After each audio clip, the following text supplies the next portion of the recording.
To be blunt, this is a story about so-called gang stalking. Have you ever heard a story of gang stalking that has been perfectly proven to exist? I haven't. Any story you find on the internet has insufficient evidence, or they weren't worth listening to from the start.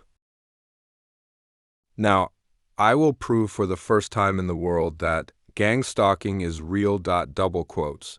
This is also an astounding record of how an entire ethnic group can collectively carry out insidious and persistent harassment against a single foreigner every single day over a long period. Please watch closely.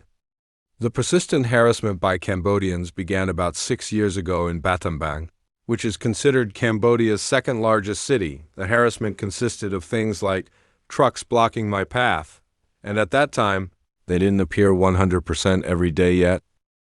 From there, I continued moving while staying in various places and arrived in a city called Kampong Chang. Here, the harassment by Cambodians became definitive. I clearly recognized that something abnormal is happening, without a shadow of a doubt. In Kampong Chang, I was almost killed once, but I managed to survive, passed through the Cambodian capital of Phnom Penh, and arrived in Kampong Speu province. And in this land, the harassment by Cambodians entered a new phase. At first, I will introduce 3 patterns of Cambodians' harassment.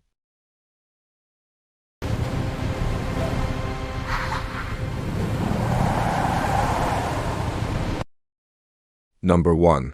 Truck drivers. This is harassment such as ambushing and blocking the path with large vehicles like trucks. It began in Battambang, a massive rural city in western Cambodia. This harassment by truck drivers is probably the first organized stalking behavior that Cambodians carried out against me. Passenger cars, tuk-tuks, and motorcycles also block my path, but not as much as trucks. Harassment by an unspecified number of truck drivers began in Battambang about 6 years ago, and even now in 2026, it continues in Kampong Speu province. Despicable. Cambodian stalkers always contact the residents of any place. I moved to and continue the exact same harassment. The theme of this video is not trucks, but I will introduce 2 videos for reference anyway. First, the first one. This is an ambush blocking my path immediately after I left the gate of my apartment. While staying at this apartment, I was subjected to this kind of ambush stalking over and over again until I was sick of it. This is one of those times. 2 trucks are waiting for me to come out of the apartment grounds, and the rear truck overtakes the front truck to block the entire road, obstructing my path. This is one of the favorite tactics used by truck drivers for harassment. Please remember the design of this license plate, the same company's. Truck also appears in the second reference video. Second, the road just before this point has a gentle curve, and the truck ahead comes out onto the road after confirming that I have finished turning the curve and appeared. Furthermore, a truck also appears from the opposite direction.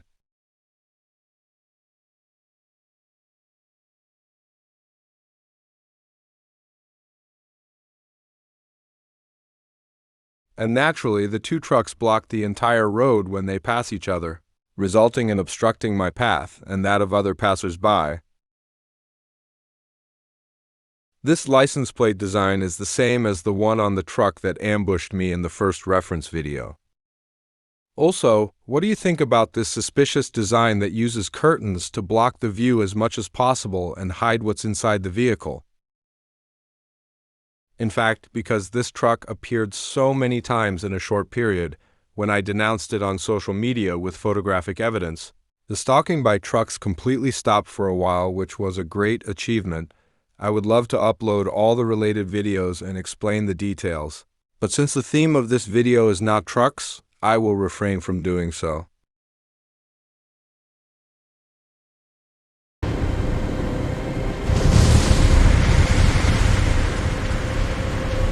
These are stalkers who appear and follow me while flashing their turn signals even though they aren't actually going to turn. I personally call them turn signal stalkers. It began in Kampong Chang province.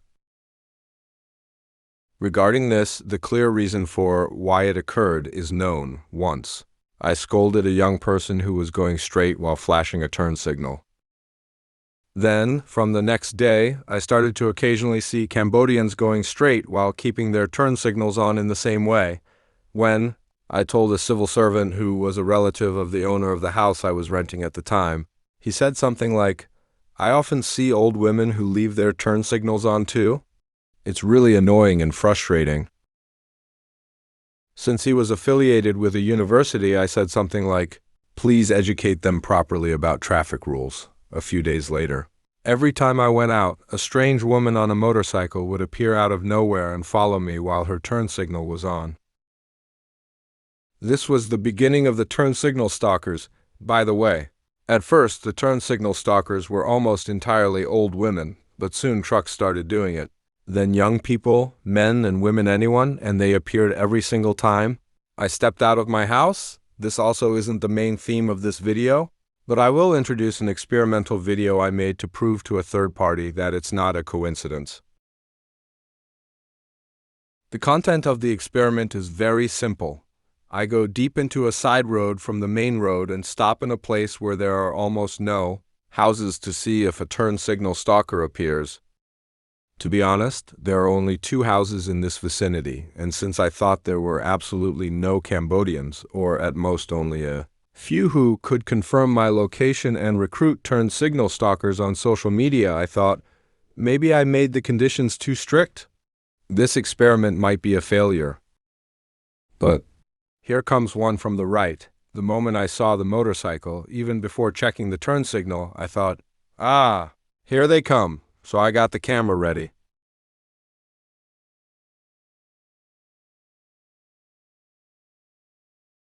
They are also perfectly prepared against facial recognition with a helmet that has a mirrored shield. Immediately after passing me, they adjusted their mirror to check on me.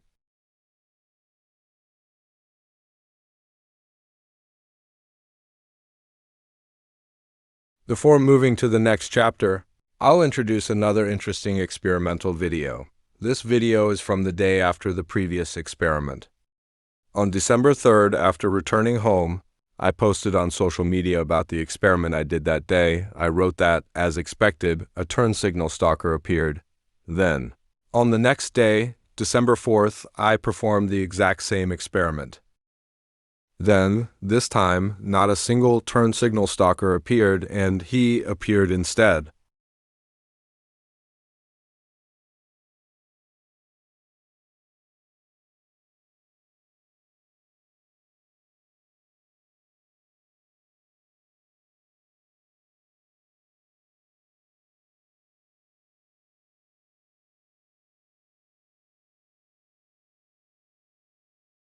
He is looking this way with a creepy smile.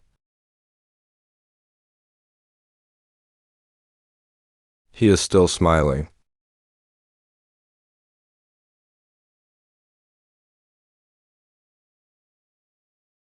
And for some reason, he stops his motorcycle very close to me.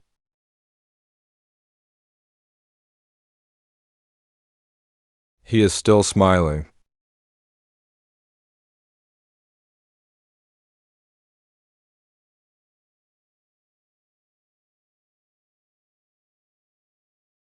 He looks back this way many times, and he is still smiling.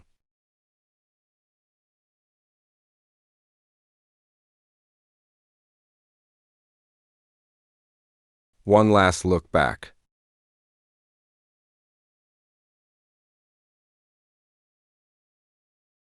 What is this creepy guy?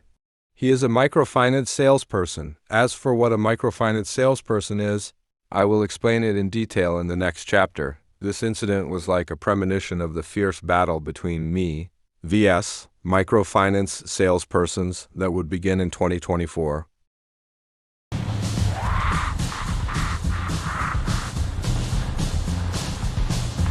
I have finally reached the main theme of this video. Salespersons mainly refers to the outside sales staff of microfinance institutions. I don't know much about microfinance itself, but it's probably something like financial services for the poor. Well, the problem is more about these useless idiots skipping work every day to come stalk a Japanese person. It's really every day. Their persistence is beyond abnormal. It's madness. This harassment began in Kampong Spu province about 3 years ago. Since this is the main theme of this video, I will explain it in order and in detail. This is the memorable first stalker to be photographed as a microfinance salesperson. He has his turn signal on. At this time, there were still few microfinance salespersons, and I didn't see them as a single group in my mind.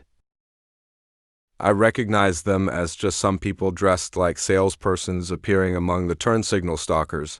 Therefore, I didn't take pictures of those who weren't using their turn signals because I didn't think they were stalkers. This one is also a microfinance turn signal stalker.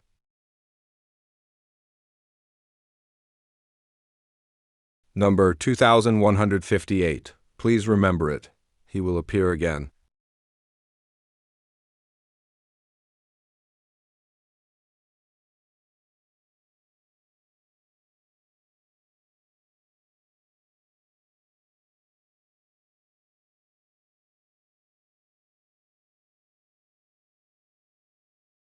Number 2158. The color of his jacket is different, but he is the same microfinance salesperson from December 28, 2022, license plate match, mask match, helmet match, turn signal use is also the same, and even the place where he stalked me is a perfect match. The third microfinance salesperson, he appears from behind and speeds past me. He is also using his turn signal, just like the previous two.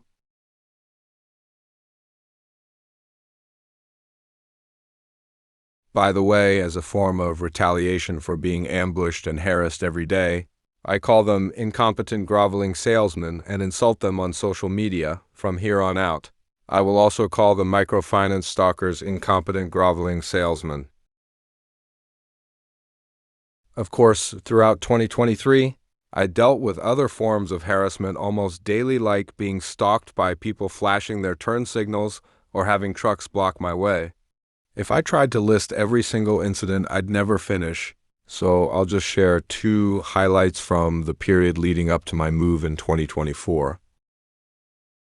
The first highlight is the turn signal stalker.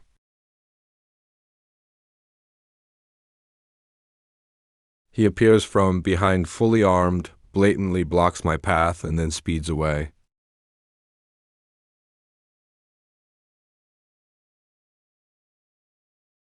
Here is the next highlight. It's the steamed bun seller. How does this person look to you? Does he look like a good person?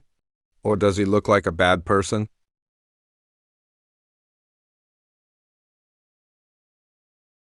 The answer was a bad person. He is a very bad steamed bun seller who gives me the middle finger instead of a greeting, by the way. This man appeared immediately after I stopped at a private shop to buy something and left the shop. This pattern is very common, and ever since the turn signal stalkers started in Kampong Chang province, almost every time I enter a shop, no matter which one, a Cambodian who seems to be a stalker rushes to the scene.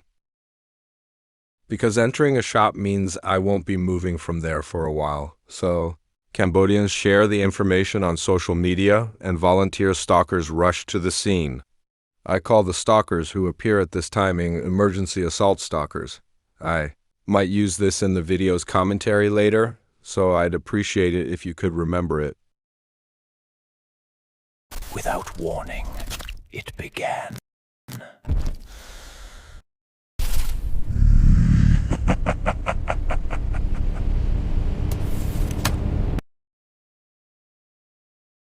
And so, finally, the year 2024 has arrived.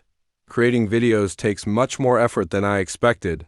To be honest, I'm almost at my breaking point. Initially, I planned to summarize everything up to 2026 in this one video, but that's absolutely impossible. I've changed my plans, and this video will only go up to 2024. This is the region that becomes the stage for 2024, a real rural area in Kampong Spu province, Cambodia. I moved here in mid-January 2024, immediately after the bad steamed bun seller incident, and lived here for a full year until January 2025. Assuming my travel speed is 40 kilometers per hour, The time spent on the unpaved road is about 30 seconds one way, and the paved road is about 20 seconds one way. All these events happened within this round trip of just over 1 kilometer, which takes about 100 seconds. They come and come. Every single time I step outside my apartment, at least one and at most about 6 microfinance salesmen appear, just like stray dogs that have picked up the scent of leftover food someone threw away. It's truly a pandemic of incompetent, groveling salesmen. To be honest, I saw them quite frequently in the latter half of 2023 as well. But at that time, I was out for long periods and was mostly driving on main roads, so it didn't bother me that much. However, after moving to this rural area in 2024, their abnormality has become prominent. Let's start with the salesperson with license plate number 9753. The first place he was photographed was on the unpaved road right after leaving the apartment. The distinctive mirrors serve as a landmark. He is staring intently at me as we pass each other.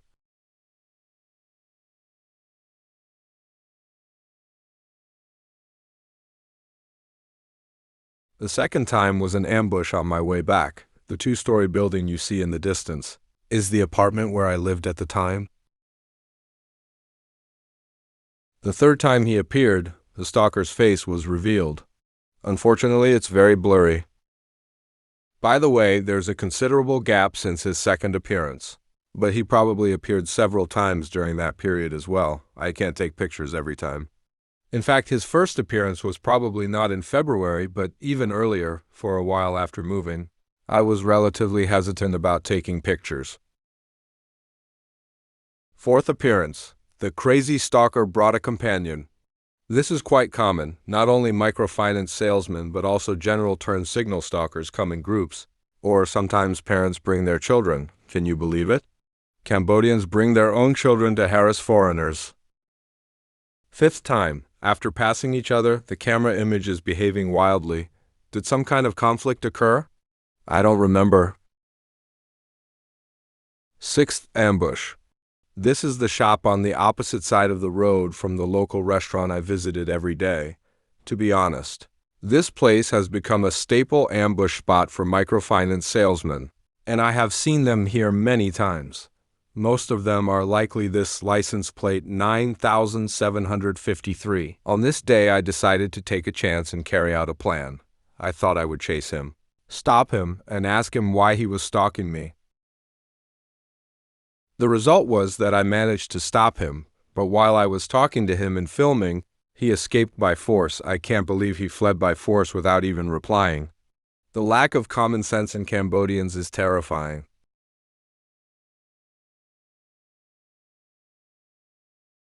Seventh appearance. Ambushing at an intersection. The pattern of Cambodian stalkers ambushing at intersections is, to be honest, extremely frequent.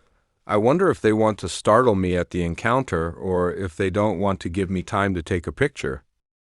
Even now in 2026, after moving to a different land, I'm ambushed at intersections almost every day, and they take pictures with their smartphones. When the stalking harassment started in Kampong Chnang province and I started having my picture taken by Cambodians, I didn't know at all. It was mentally very tough, but now I'm just like, yeah. There is no such high-minded concept as personal information in Cambodia. It's a hellish society where even passports are exposed in an instant. The level of civilization in this society is about 100 years behind developed countries. Eighth ambush. The idiot brought another incompetent salesman companion. If this were a friend, I'd say he had a brilliant smile, but since he's a crazy stalker, my only impression is that he's creepy. By the way, this was also immediately after I had stopped by some shop. In the first place, why did the initial stalkers who started in Kampong Chnang province, who were just ordinary people like old women or students, shift to outside sales staff? The answer is simple. Because it's more convenient.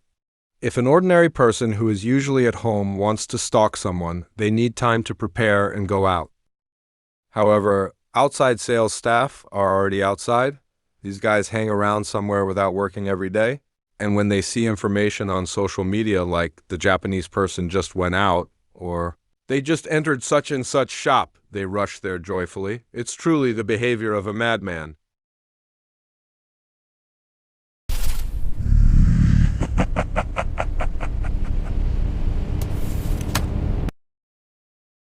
How was it? That's the end of the introduction for the first microfinance salesperson. Next is the second person. I plan to introduce a total of 3 people. Just to be clear, besides these 3, microfinance salesmen came to stalk me almost every day. It's just that these 3 had particularly high repeat rates and a lot of photographic evidence. There were also a massive number of ordinary turn signal stalkers.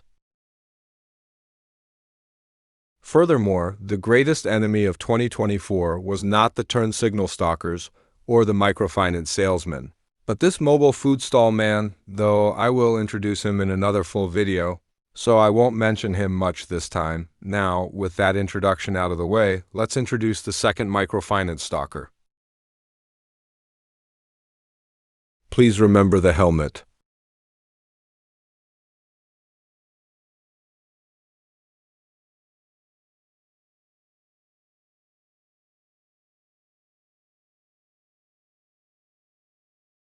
He is still wearing the same helmet as during his first appearance, January 23rd. On his third appearance, the design of the helmet changed, and after this, he never returns to the blue helmet. He stays with this white helmet until the very end. So what was with that blue helmet he wore for only the first 2 times? Did he borrow it from someone? By the way, have you noticed? Every single one of the microfinance stalkers I've introduced so far, without exception, is wearing a helmet of the same design. And this man also appeared wearing the same blue helmet as everyone else for only the first 2 times. What on earth does this mean? This stalker is brazen enough to ambush me in almost the same spot every time, despite or because of being an old man. This is a video from August 21st, but he ambushed me in the same spot at least twice in the few days leading up to this. This video was taken with the determination to definitely get evidence this time. He appears again the very next day.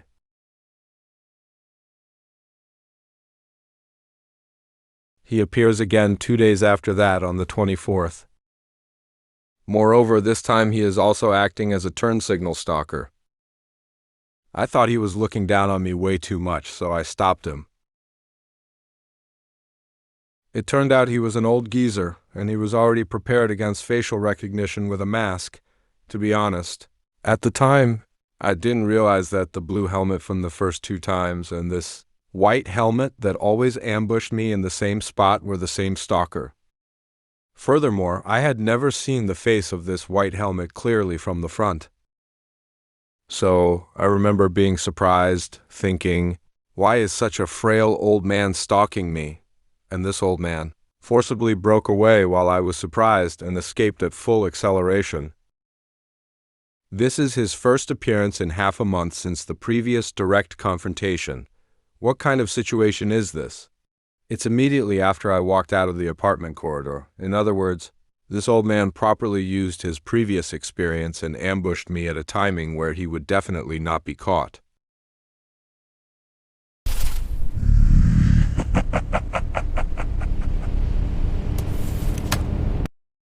That's the end of the second microfinance stalker.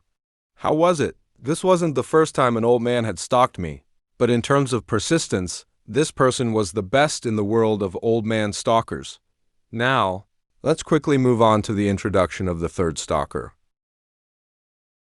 The last microfinance stalker to be introduced is this one, Mr. Hun Sen Hong, who works for a company called Umret. I succeeded in obtaining his business card. I'll keep the method of acquisition a secret, by the way. I sent a direct email to the company to denounce the stalker based on this business card. But I was surprised at how incredibly ineffective it was. Of course. I'll also introduce the content of the email, so please look forward to it. Mr. Hun Sen Hong's first appearance was at a general store attached to the apartment where I lived. When I came out to go somewhere, he was already waiting at the store. That's quite a bold ambush. His second appearance was on the way back. He entered the unpaved country road from the main road slightly ahead of me and first checked his right rearview mirror to see if I was properly following from behind. Next, he also checked with his left mirror. By the way, have you noticed? The helmet Mr. Hun Sen Hong is wearing is different from his first appearance at this time.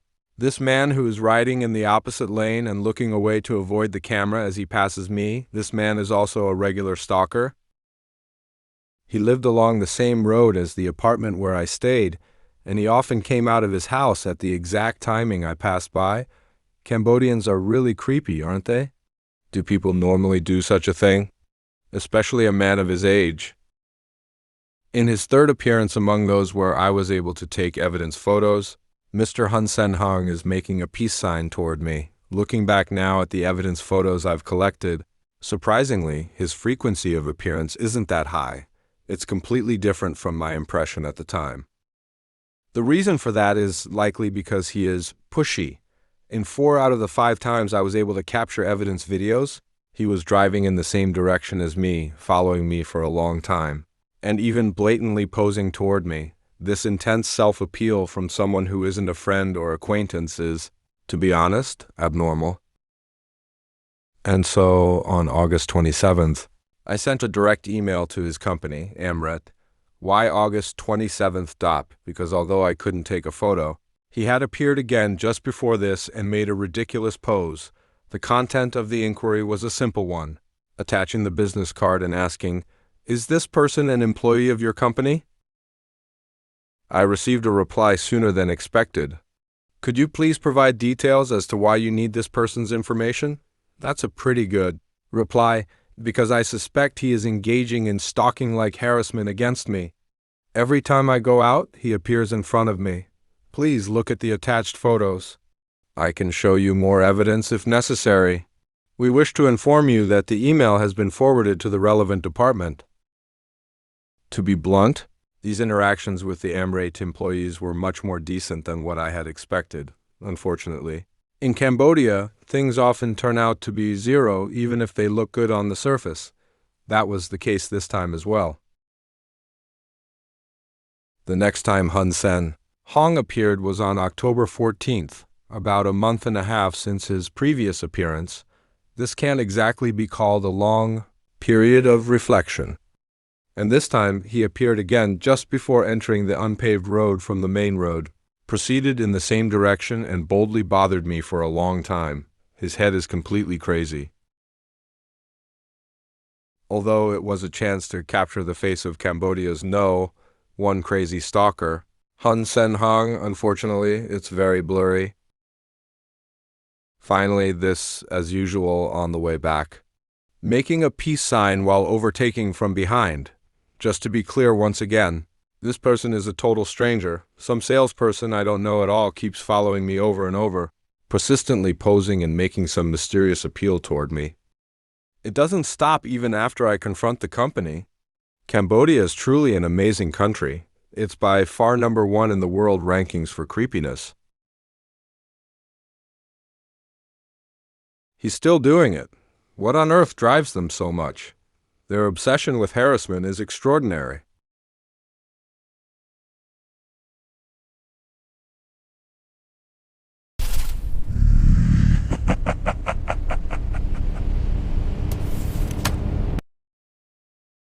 How was it? That's all for Cambodia's Dark Stalker Organization, Microfinance Salespersons 2024 edition. Please look forward to the 2025 edition next time. In 2025, the ambush stalking behavior of the microfinance salesman becomes even more blatant. They're at a point where they have almost no intention of hiding that they're stalking. By the way, even now in February 2026, as I make this video, stalking by trucks, turn signal stalkers and microfinance salesmen still continues, but apparently there are grateful forces in this region who tell the stalkers, "Let's stop malicious behavior," and the frequency of harassment by stalkers has decreased slightly overall. In particular, the number and frequency of microfinance salesmen have clearly decreased recently, with the peak being in December 2025. As for the turn signal stalkers, My mind has started to develop a tolerance, so I've stopped caring about them as much. My greatest enemy at the moment is the truck driver stalker, in particular the truck drivers of the Cambodian gasoline giant. TILA are incredibly persistent. So the next video will probably be one of the following. Cambodia's Dark Stalker. Organization, Microfinance Salespersons minus 2025 edition. Cambodia's Dark Stalker. Organization, Crazy Truck Drivers, everything from local Cambodians, stalking a Japanese person to turning their hand to smartphone robbery. Thank you for staying with me through this long video. Let's meet again in the next video. Goodbye.